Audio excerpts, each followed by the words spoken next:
So I went on holiday for the first time in 3 years, and guess what I got?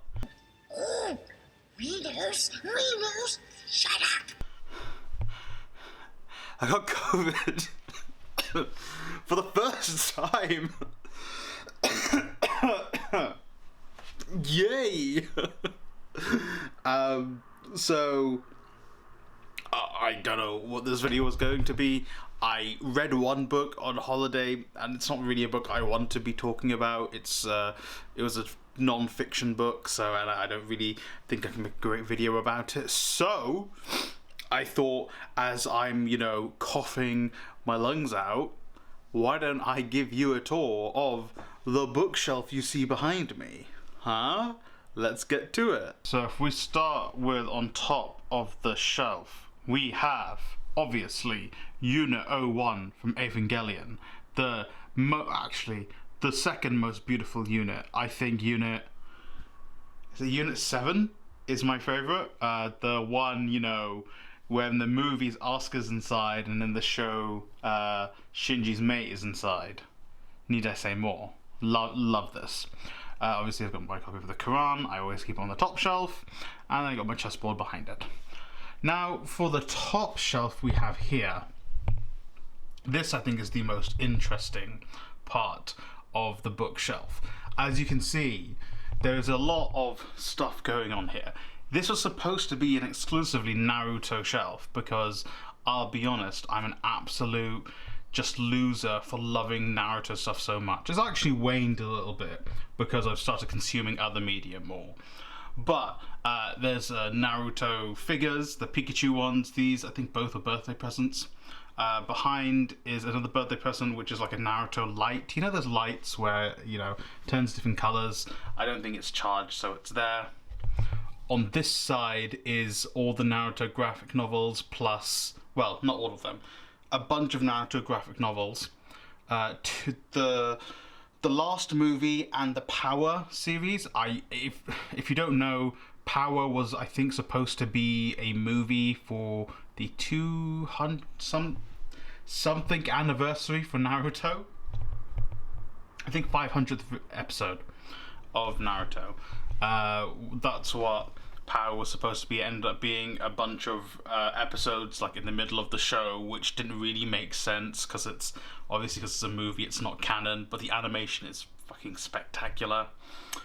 And also there is the character data book, which, you know, if you want data on the characters. Obviously this is my bookshelf for my flat. Back in my parents' house I have another bookshelf which has a bunch more manga and more Naruto manga as well, so I digress. Then also we have a couple other movies up here. We've got I Want to Eat Your Pancreas, which I hunted down for ages and finally watched. I'm like, this movie betrayed me and it made me sad.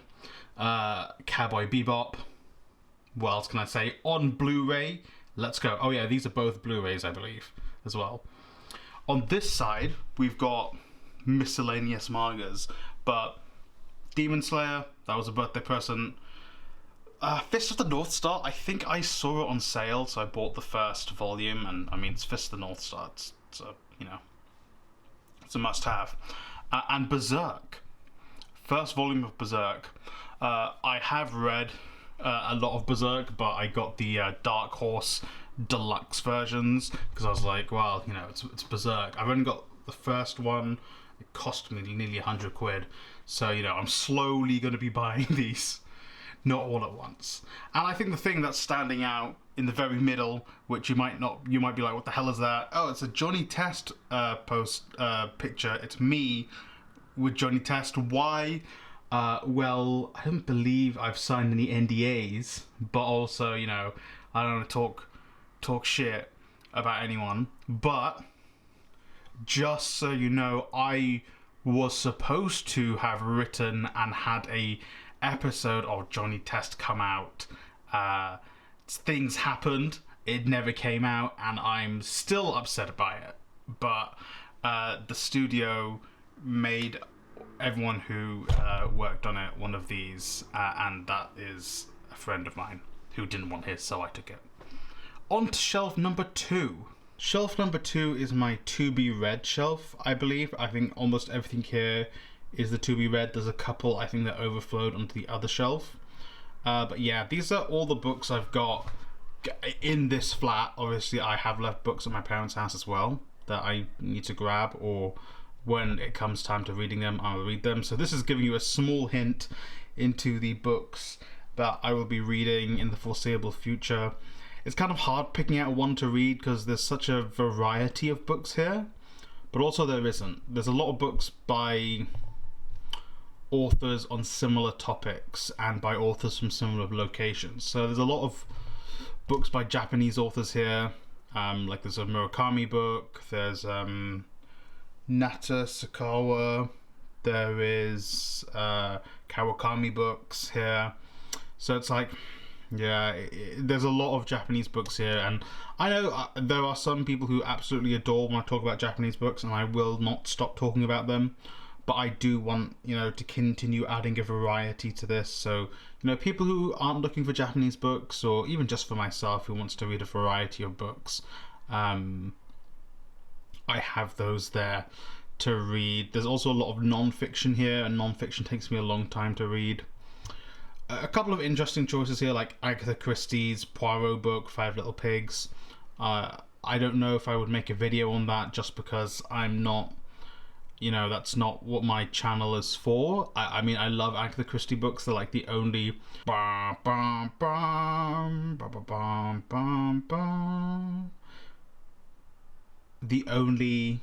mystery books I will read.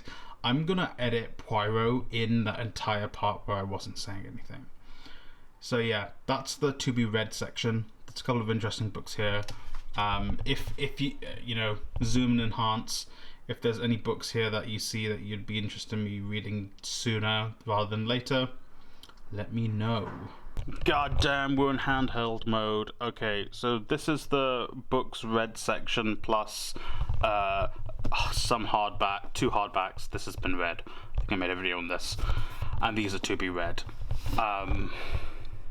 Again, this section does seem really small, but I think it's because this was getting too full, and then when I went back to my parents' place recently, I took a bunch of books and I've left them in my bookshelves there.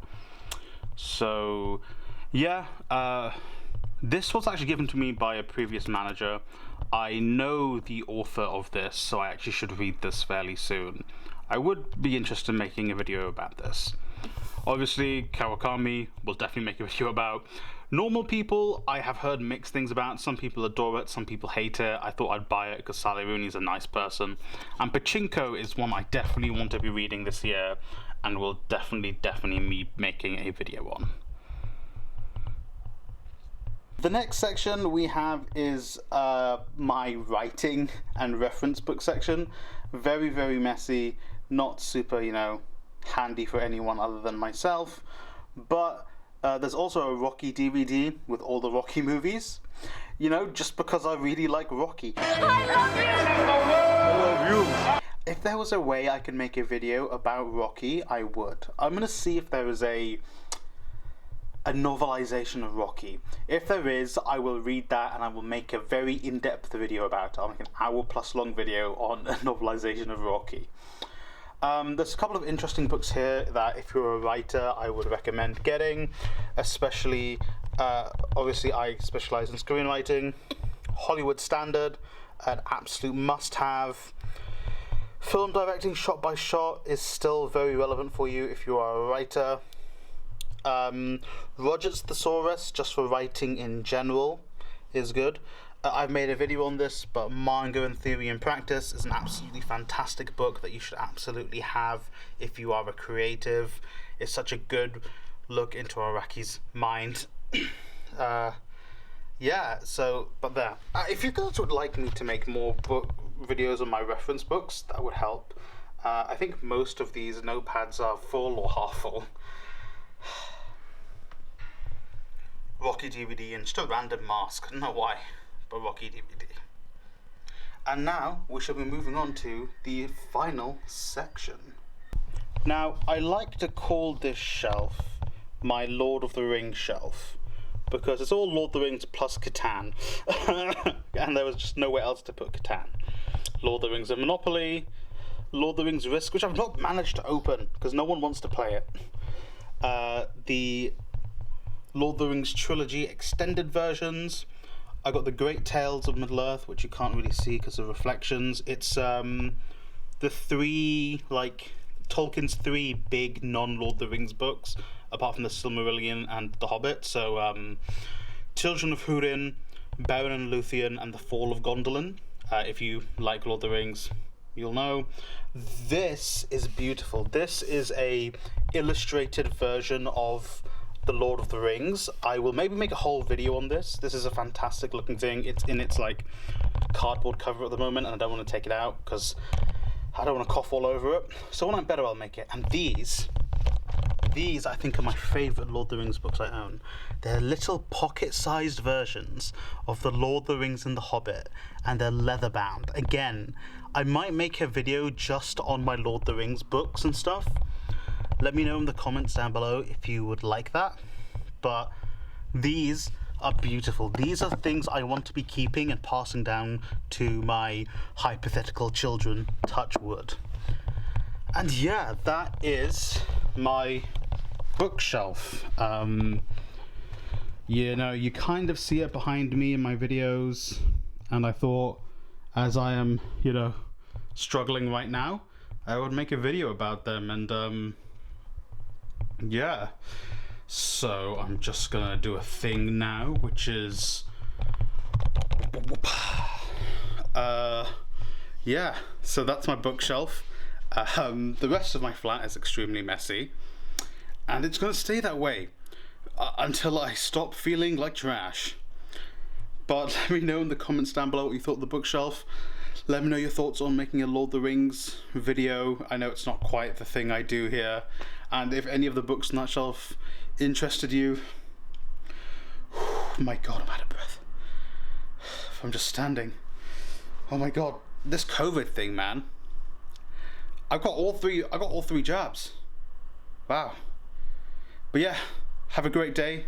Like, subscribe, share the video with a friend and family member, and hey, I hope you read a great book and don't get COVID. Bye.